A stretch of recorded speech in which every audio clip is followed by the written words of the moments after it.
So this is just on our M series head unit here. This is just how you connect to Android Auto. So first thing you want to do is you want to go into Bluetooth and you want to push search. Now on your phone you just want to make sure you have your Bluetooth on there, so you can scroll down from the top. Sometimes you just need to turn it on and back off. And you can see, just search again now. Once it's turned it off, up, back on, we're looking for a Google Pixel phone here. See the Pixel 5 has come up here, so we just want to tap on the Pixel 5. Now you're going to get something come up on here. Do you want to pair to a Vhedia, a Bluetooth? So just go pair and connect when that comes up.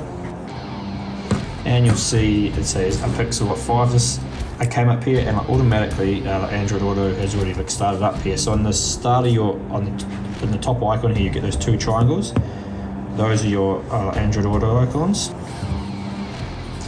And you can see we now have Android Auto has come up on our screen here. So obviously we have maps, fairly straightforward. So obviously you use Bluetooth to connect, but then it will connect over the phone's hotspot here. So on your actual unit, you might see disconnect from Bluetooth and connect over the hotspot to get a wireless Android Auto going. So you see there isn't any cables connected here. We are wirelessly connected.